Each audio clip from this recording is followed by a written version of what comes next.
दोस्तों नमस्कार। आज के इस घंटे में हम लोग पढ़ेंगे श्वसन तंत्र के बारे में। तो इसके पहले हम लोग पढ़ चुके हैं पाचन तंत्र में हमारा भोजन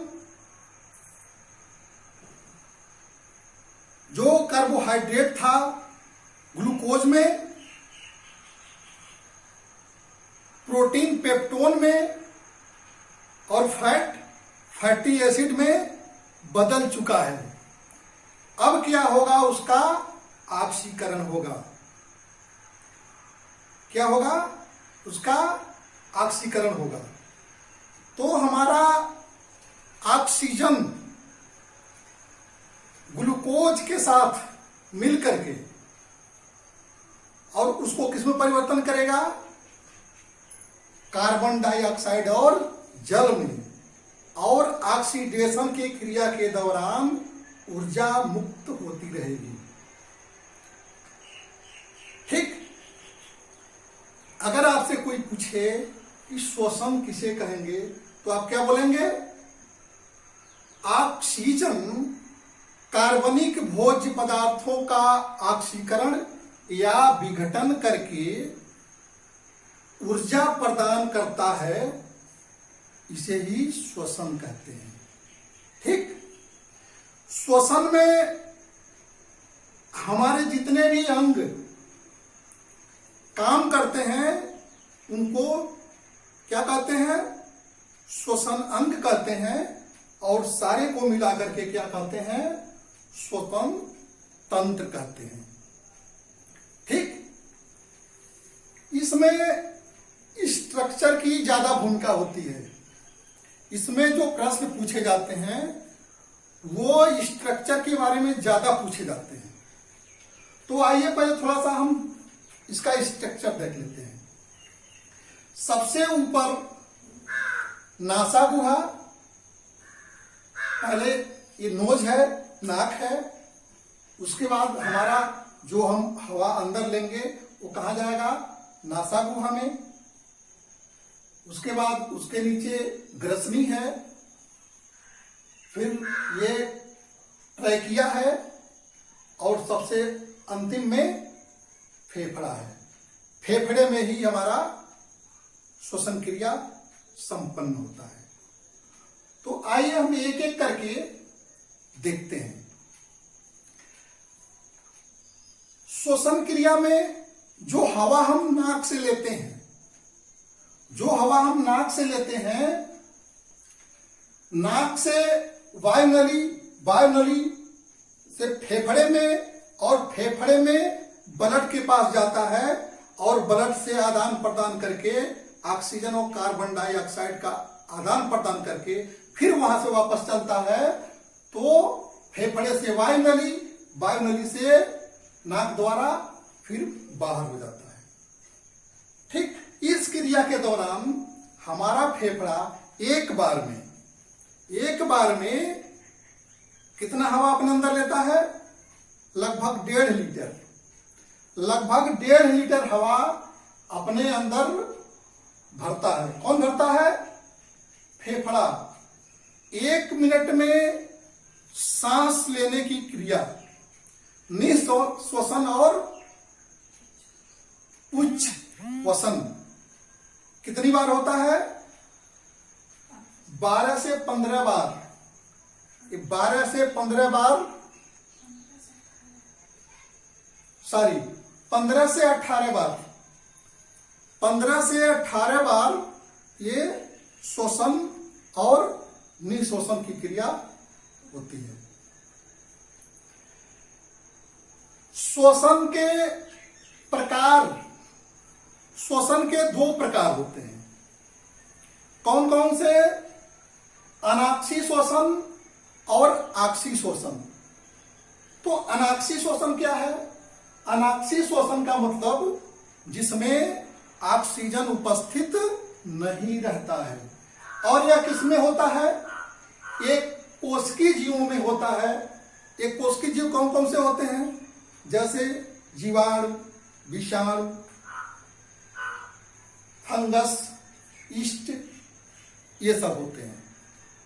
ठीक, उसके बाद और इनमें श्वसन कैसे होता है? शरीर के सतह द्वारा ही श्वसन क्रिया संपन्न हो जाती है। उसके बाद दूसरा हम देखेंगे ऑक्सीशोषण। ऑक्सीशोषण मतलब एरोबिक रेस्पिरेशन। एरोबिक रेस्पिरेशन किसमें होता है? ह्यूमन में होता है, एनिमल में होता है, रेप्टाइल्स यानी रेंगने वाले जीवों में होता है, और प्लांट्स में होता है, पेड़ पौधों में होता है। ठीक, तो हमारे जैसे मानव में फेफड़ा पाया जाता है, इसी प्रकार ये मानव के श्वसन का मुख्य अंग है। उसी प्रकार हर जीवों में अलग अलग श्वसन का अंग पाया जाता है। तो आइए हम देखेंगे कि किस किस जानवर में कौन कौन सा श्वसन का मुख्य अंग पाया जाता है। तो फेफड़ा यानी लंग्स वाले कौन कौन से हैं? मानव, एनिमल्स, मेढक, छिपकली आदि। ये श्वसन कैसे करते हैं? फेफड़े, लंग्स के द्वारा श्वसन करते हैं। कुछ स्किन के द्वारा, चमड़ी के द्वारा भी श्वसन करते हैं। कौन कौन करते हैं? मेढक। अब मेढक आप कहेंगे कि लंग्स वाले में भी था और स्किन वाले में भी था। हाँ, जितने भी जीव जंतु जमीन पर रहते हैं और पानी में भी रह सकते हैं। जमीन पर रहते हैं तो श्वसन किससे करते हैं? लंग्स से करते हैं। और जब पानी में डूब जाते हैं तो श्वसन कैसे करते हैं? स्किन के द्वारा करते हैं। तब ऑक्सीजन वो कहां से लेते हैं? जो जल में हमारा ऑक्सीजन घुला रहता है उसको लेते हैं। ठीक, कुछ ट्रैकियल ट्यूब के द्वारा श्वसन करते हैं। ये कौन कौन से होते हैं?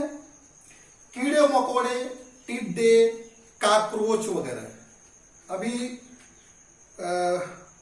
किसी परीक्षा में सवाल पूछा था कि कॉकरोच श्वसन किस अंग द्वारा करता है।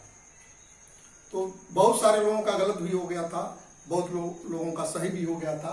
तो उसका उत्तर था ट्रैकियल ट्यूब के द्वारा। उनके पीछे साइड में छिद्र, तमाम छिद्र बने होते हैं जिनको ट्रैकिया बोलते हैं या ट्रैकियल ट्यूब बोलते हैं। ठीक, मछली में श्वसन कैसे होता है? यानी गिल्स के द्वारा। गिल्स के द्वारा श्वसन कौन करता है? मछली गिल्स के द्वारा श्वसन करती है। उसके बाद अब हम देखेंगे मानव श्वसन तंत्र, यानी हम लोगों का श्वसन तंत्र। तो इसमें सबसे पहले नाक, नोज हमारा, ये हमारे नाक में 2 छिद्र होता है और उन्हीं के द्वारा हमारे वायु का आवागमन होता है। ठीक, तो जो वायु, जो हवा हम सांस के द्वारा लेते हैं, उस हवा में धूल के कण या बहुत छोटे जीव भी अंदर जा सकते हैं। तो उनको रोकने के लिए हमारे नाक में क्या पाया जाता है? नोज हेयर्स पाया जाता है, नाक में बाल पाया जाता है। और क्या पाया जाता है?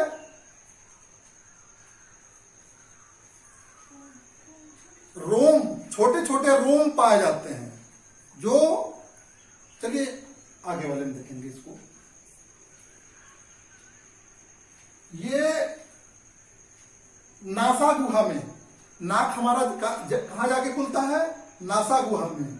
और जो रोम पाए जाते हैं वो नाक में अंदर साइड में पाए जाते हैं, और उसमें एक श्लेष्मा होता है, म्यूकस मेम्ब्रेन होता है, जो अंदर जाने वाले धूल के कणों को चिपका लेता है और अंदर जाने नहीं देता है, और उनमें इन्फेक्शन हो जाने पर उसमें जल का क्या होता है, डिस्चार्ज करने लगता है, पानी अंदर आने लगता है।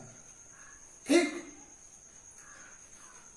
अच्छा, ये जो नासा गुहा में घ्राण क्षेत्र होता है, मनुष्य में जो घ्राण क्षेत्र होता है वो थोड़ा संकुचित होता है, लेकिन और जानवरों में जैसे कुत्ते में, बिल्ली में वो बड़ा होता है। इसलिए बिल्ली बहुत दूर से पता लगाती है कि किसके घर क्या बना है, कुत्ता बहुत दूर से पता लगा लेता है, सूंघ करके जान लेता है कि किसके घर क्या बना है। लेकिन हम लोग उनके तुलना में थोड़ा सा कम सूंघ पाते हैं। क्यों? क्योंकि हमारे नाक का ये जो नासा गुहा का घ्राण क्षेत्र है वो थोड़ा सा छोटा बना होता है। ठीक। उसके बाद हम देखेंगे ग्रसनी। ग्रसनी, ये ग्रसनी है।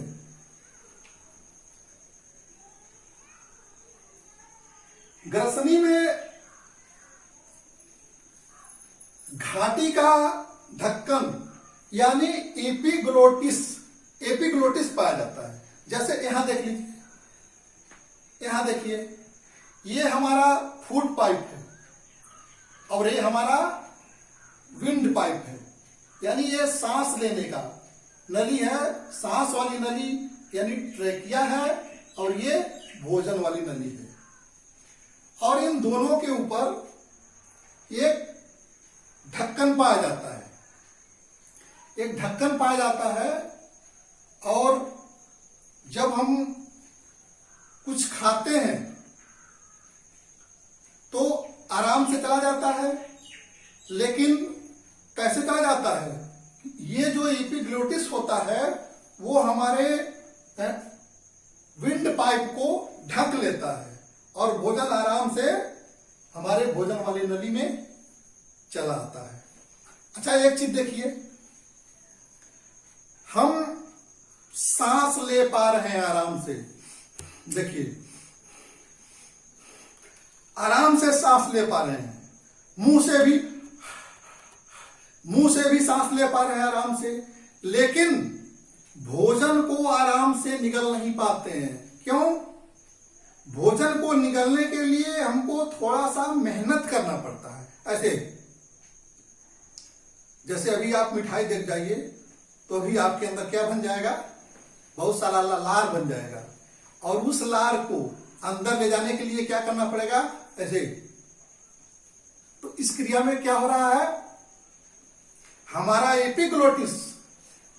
एपिग्लोटिस सांस वाली नली को ढक ले रहा है। इस प्रकार हमारा भोजन या लार भोजन के नली में आराम से चला आता है। अगर ये एपिग्लोटिस न हो तो क्या होगा, भोजन का एक भी कण श्वास नली में चला गया तो हम बीमार पड़ जाएंगे, तुरंत खांसी आने लगता है और तकलीफ होने लगता है। ठीक है, तो ये एपिग्लोटिस का काम है। उसके बाद हम देखेंगे ट्रैकिया। ट्रैकिया यानी विंड पाइप यानी श्वास नली यानी वायु नलिका। इसकी लंबाई 11 सेंटीमीटर और व्यास लगभग 16 mm होता है। ठीक, इसका काम है क्या, वायु को अंदर ले आना और बाहर ले जाना, बस।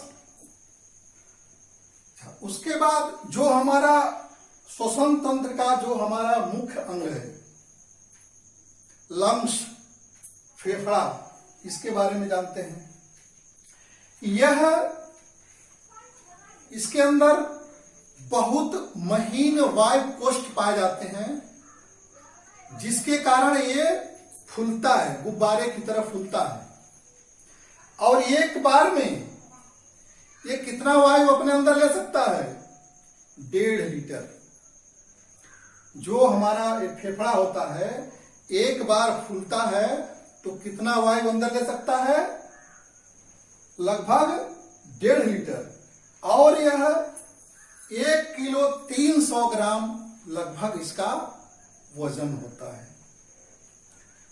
ठीक। पल्मनो एक शब्द होता है, ग्रीक शब्द है, जिसका मतलब होता है लंग्स, फेफड़ा। तो हमारे फेफड़ों के विषय में जब हम अध्ययन करते हैं तो उसको बोलते हैं पल्मनोलॉजी। और जो डॉक्टर इलाज करता है, फेफड़ों का इलाज करता है, उसको पल्मनोलॉजिस्ट बोलते हैं। ठीक। और इसका रंग कैसा होता है? गुलाबी होता है। फेफड़े का रंग कैसा होता है? गुलाबी होता है। ठीक। और स्पंजी होता है और ये थैलीनुमा होता है। ठीक। इसके ऊपर एक झिल्ली पाई जाती है। हमारे लंग्स के ऊपर एक झिल्ली पाई जाती है और उस झिल्ली में क्या होता है? उस झिल्ली में क्या होता है? एक द्रव भरा रहता है। उस झिल्ली में एक द्रव भरा रहता है और उस द्रव में जब कोई इन्फेक्शन आ जाता है तब वो बीमारी हो जाती है, तो उसको क्या बोलते हैं? प्लूरिसी बोलते हैं। प्लूरिसी।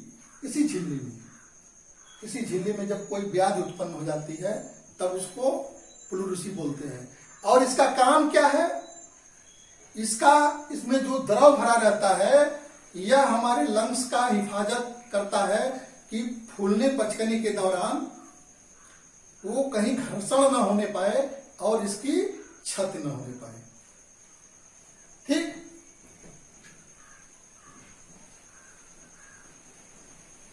तो फेफड़ों के बारे में अभी कुछ और इसके अंदर अभी पढ़ना है। अल्बियोली यानी कुपिका। अल्बियोली यानी कुपिका। ये जो हमारी ट्रैकिया होती है वहां से नीचे आकर के यह 2 भाग में बंट जाता है। जब ये हमारी श्वास नली 2 भाग में बंट जाता है तो ये जो प्रत्येक को क्या बोलेंगे? ब्रोंकाई बोलेंगे। क्या बोलेंगे? ब्रोंकाई या वायु नलिका बोलेंगे। और अब फिर आगे आकर के फिर ये पतली पतली वितरिकाओं में बट गया है। तब इसको क्या बोलेंगे? ब्रोंकियोल्स बोलेंगे। हिंदी में उसको वायु कोष्ठ नलिका बोलते हैं। और जो लास्ट में ये जो खाने बने हुए हैं छोटे छोटे, इनको हम अल्बियोली बोलेंगे, जिसको हिंदी में कुपिका बोलते हैं। ये हमारे श्वसन अंग का सबसे अंतिम इकाई होता है। इसी में हमारे विसरण की प्रक्रिया होती है। किसमें? एल्बियोली में। ये अंगूर के गुच्छे जैसा और ये संरचनात्मक तथा कार्यात्मक इकाई है। अभी बताए है ना कि इसी में हमारे श्वसन की क्रिया का संपादन होता है। और इसकी संख्या जो एल्बियोली जो होता है, कुपिका, हमारे एक फेफड़े में लाखों की संख्या, कहीं तो करोड़ों में दिया है, लेकिन चलिए हम लोग केवल इतना ही जानते हैं कि अगर 1 लाख संख्या होता है तो दोनों मिलाकर के 2 लाख की संख्या होगी। और इसका काम क्या है? ऑक्सीजन को अंदर लेना और कार्बन डाइऑक्साइड को बाहर भेजना। ठीक, अब आइए देखेंगे रक्त का शुद्धिकरण। रक्त का शुद्धिकरण कैसे होता है?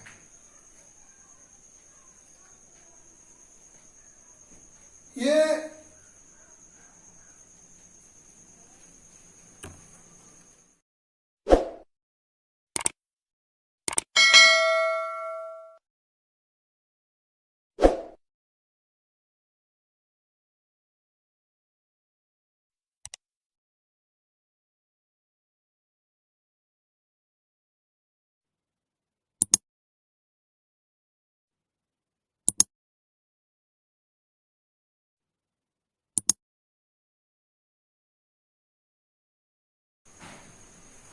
इसके बाद हम लोग देखेंगे प्यूरिफिकेशन ऑफ ब्लड, यानी रक्त का शुद्धिकरण। तो रक्त का शुद्धिकरण होगा जो हमारे लंग्स की अंतिम इकाई है, कुपिका, एल्वियोली जिसे बोलेंगे, उसमें होगा। तो उसकी प्रक्रिया क्या होगी, आइए उस प्रक्रिया को हम देखते हैं। जब हमारे शरीर के शिराएं ब्लड को वापस लेके जाती हैं तो वो ब्लड कैसा होता है, अशुद्ध होता है, उसमें कार्बन डाइऑक्साइड होता है। ठीक, और वह ब्लड लेके जाती है तो कहां पहुंचाती हैं, हमारे दाहिने आलिंद को देती हैं। और दाहिना आलिंद किसको देता है, दाहिने नीलय को देता है। और दाहिना नीलय हमारे पल्मोनरी आर्टरी के द्वारा, पल्मोनरी आर्टरी के द्वारा कहां भेज देता है, लंग्स में भेज देता है। और लंग्स में ये जो एल्वियोली, जो कुपिका होती हैं, आइए थोड़ा सा इसके बारे में समझते हैं। जैसे रक्त हमारा जा रहा है, रक्त हमारा जा रहा है तो उस रक्त में सबसे ज्यादा क्या है, कार्बन डाइऑक्साइड है। और वहीं पर जो हमारा सांस आ रहा है, दोनों मिल रहे हैं, लेकिन एकदम डायरेक्ट नहीं मिल रहे हैं, वहां भी झिल्ली है, लेकिन फिर भी मिल रहे हैं। तो मिल रहे हैं तो हमारे वायु में, जो वायु हम अंदर ले रहे हैं, उसमें सबसे ज्यादा क्या है, ऑक्सीजन है, उसमें ऑक्सीजन है। तो ऑक्सीजन विसरण के द्वारा, डिफ्यूजन के द्वारा, ये ऑक्सीजन हमारा रुधिर ले रहा है और कार्बन डाइऑक्साइड किसको दे रहा है, जो वायु आ रहा है उसको दे रहा है। ठीक, अब जो यहां से ब्लड हमारा जो आगे निकलेगा वो कैसा ब्लड होगा, ऑक्सीजन युक्त रक्त होगा, क्योंकि वो कार्बन डाइऑक्साइड दे चुका है और ऑक्सीजन ले चुका है। अब ऑक्सीजन युक्त रक्त जो आगे बढ़ेगा, जो आगे बढ़ेगा वो शुद्ध रक्त होगा, वो प्यूरिफाई हो चुका होगा। और यह कहां पहुंचेगा, यह लंग्स से पल्मोनरी वेन्स के द्वारा हमारा बाएं अलिंद में पहुंचेगा। और बायां अलिंद बाएं नीलय को देगा और बायां नीलय हमारे आउर्टा को देगा और आउर्टा आर्टरीज को देगा, आर्टरीज कैपिलरीज को देंगी और कैपिलरीज के द्वारा सारे शरीर में उसको फैला दिया जाएगा। यह प्रक्रिया चलता रहता है और इसी को हम श्वसन कहते हैं। तो जो वायु हम सांस में लेते हैं, जो हवा हम सांस में लेते हैं, उसमें क्या क्या लेते हैं, केवल ऑक्सीजन लेते हैं? नहीं, जो हम सांस लेते हैं तो हमारे वायुमंडल में कौन कौन सी गैसें हैं, सबसे ज्यादा कौन सी गैस है, नाइट्रोजन 79%, ऑक्सीजन कितना है 21% और कार्बन डाइऑक्साइड कितना है 0.03%। हमने सांस में इतना गैस लिया और जब हम वापस छोड़ते हैं जब सांस को हम बाहर निकालते हैं तब उसमें कितना % कौन सी गैस होती है? आइए इसको देख लीजिए, ये बहुत वेरी इंपॉर्टेंट है, इसको समझ लीजिए। जो वायु हम अपने शरीर से बाहर निकालते हैं तो हमारा शरीर नाइट्रोजन तो लिया नहीं, तो नाइट्रोजन तो उतना ही निकलेगा जितना हमने लिया था, उतना ही बाहर किया। लेकिन ऑक्सीजन 21% लिया था, लेकिन बाहर कितना निकलेगा? 17%। जो हम हवा बाहर निकाल रहे हैं उसमें ऑक्सीजन की मात्रा कितनी होगी? 17%। 4% कहाँ गया? वही जो ऑक्सीडेशन में जरूरत पड़ा, वहां 4% ऑक्सीजन खर्च हो गया। 4% ऑक्सीजन खर्च हो गया। और हमारा जो वायु बाहर निकला है इसमें एक चीज और है, क्या? जलवाष्प। इसमें जलवाष्प भी निकला था, क्योंकि ऑक्सीडेशन की प्रक्रिया के दौरान जल भी निकला था। इस तरह से वह जल वाष्प बन करके मेरे शरीर से बाहर आ रहा है। तो 24 घंटे में हम कितना जल वाष्प के रूप में निकालते हैं? लगभग 400 ml। 24 घंटे में जो सांस के द्वारा हम जल वाष्प बाहर निकालते हैं वो लगभग 400 ml निकालते हैं। ठीक। अब सांस जो हम अंदर लेते हैं उसको श्वसन या निःश्वसन, अंग्रेजी में इनहेलेशन, और जो बाहर निकालते हैं उसको अंग्रेजी में इंस्पायरेशन और हिंदी में निःश्वसन बोलते हैं, या अंग्रेजी में एक्सहेलेशन भी बोलते हैं। और यानी निकालने को और लेने को दोनों को मिला करके हम क्या कहेंगे? ब्रेथिंग कहेंगे, उच्छ्वसन कहेंगे। ठीक। अच्छा, 24 घंटे में यहां हमने देखा था कि 1 मिनट में हम कितनी बार सांस ले रहे हैं? 15 से 18 बार। तो इस तरह से हम देखेंगे कि 24 घंटे में लगभग 1100 लीटर हवा हम अंदर लेते हैं और उतना ही बाहर निकालते हैं। ठीक। इस प्रकार से ऑक्सीजन 550 लीटर 24 घंटे में 550 लीटर ऑक्सीजन हम लेते हैं। जो ऑक्सीजन कहां से मुक्त होता है? पेड़ पौधों से। किसके दौरान? फोटोसिंथेसिस के दौरान, प्रकाश संश्लेषण के दौरान। और इसीलिए पेड़ पौधों को हमारे लिए जीवनदायी कहा जाता है। ठीक। अब एक चीज और हम देख लेते हैं, ये जो हमारी ट्रेकिया होती है जिसमें यहां लैरिंग्स, यहां देख लीजिए, लैरिंग्स यानी स्वर यंत्र, जिसको वॉइस बॉक्स यहां पाया जाता है। और बीच में एक घाटी होता है, किसका? कार्टिलेज का, उपास्थि का एक घाटी होता है। लेकिन ये जो घाटी होता है ये सिर्फ मेल के अंदर पाया जाता है, फीमेल के अंदर नहीं पाया जाता है। अब मेल फीमेल में, अब देखिए यहां प्रकृति ने अंतर कर दिया। मेल में ये घाटी पाया जाता है लेकिन फीमेल में ये घाटी नहीं पाया जाता है। अच्छा, ये बताइए, महिलाओं को ठंडक में कम ठंड लगती है और गर्मी में कम गर्मी लगती है। क्यों? क्योंकि हमारे अंदर जो स्किन के नीचे, तो जब आगे पढ़ाया जाएगा तो उसमें हम बताएंगे, स्किन के नीचे जो हमारे फैट जमा होते हैं जो धूप से विटामिन डी का निर्माण करते हैं, वह मेल में, पुरुषों में थोड़ा पतले होते हैं, लेकिन महिलाओं में, फीमेल में ये जो चद्दर होती है फैट की वो मोटी होती है।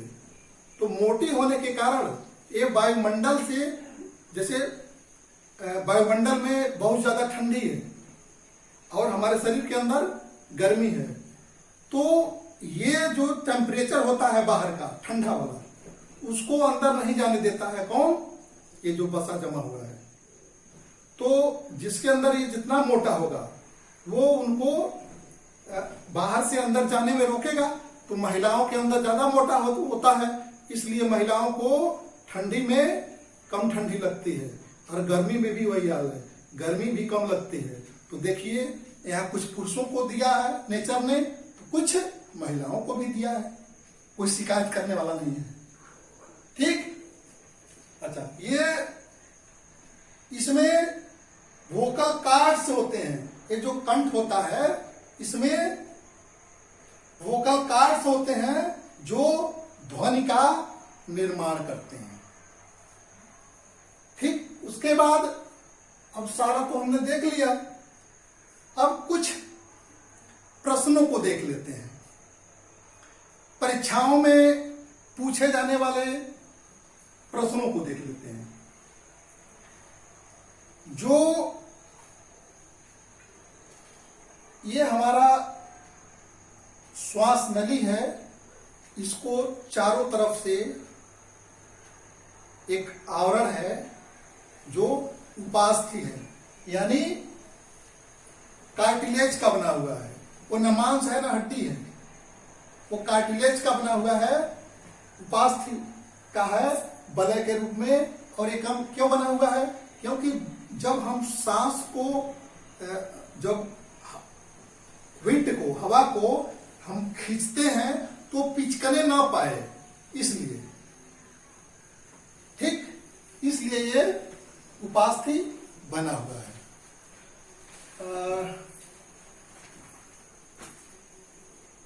मेन चीजों को हमने लगभग सभी चीजों को देख लिया है, कुछ बचा नहीं है। अंतिम में मैं आप सभी लोगों को हमारा वीडियो देखने के लिए धन्यवाद के साथ एक शब्द मैं ये कहना चाहूंगा कि मैं भी अपने जीवन में प्रशासनिक अफसर बनना चाहता था, लेकिन किन्हीं कारणोंवश परमानेंट टीचर बन गया। पैसा तो आ रहा है, लेकिन कहीं न कहीं कसक दिल में है। अभी मेरी वाइफ बोल रहे थे कि नौकरी मिल गई है तो क्यों आप इतना पढ़ते हैं? तो हमने कहा कि नौकरी नहीं मिली है, चाकरी मिली है। चाकरी का मतलब एक कमाए चार खाए। हम टीचर हैं, जो भी तनख्वाह पाते हैं 4 लोग खाते हैं। तो ये तो हो गया परिवार का भरण पोषण, लेकिन अध्यापक का कार्य क्या है? अध्यापन। तो अध्यापन तो जब तक सांस रहेगी तब तक चलता रहेगा। इसलिए मैं आप लोगों से कहना चाहता हूं कि मैं तो अपना सपना साकार नहीं कर सका, लेकिन आप लोग जरूर अपना सपना साकार करिए और उसमें जो भी सहयोग हम दे सकते हैं, किसी को अगर जरा सा भी रत्ती भर भी सहयोग कर दिए प्रशासनिक अफसर बनने में, तो हमारे लिए बहुत सौभाग्य की बात होगी। और मैं वादा करता हूं, जब तक मेरे शरीर में एक एक कतरा रहेगा तब तक मैं यह प्रयास करता रहूंगा। धन्यवाद।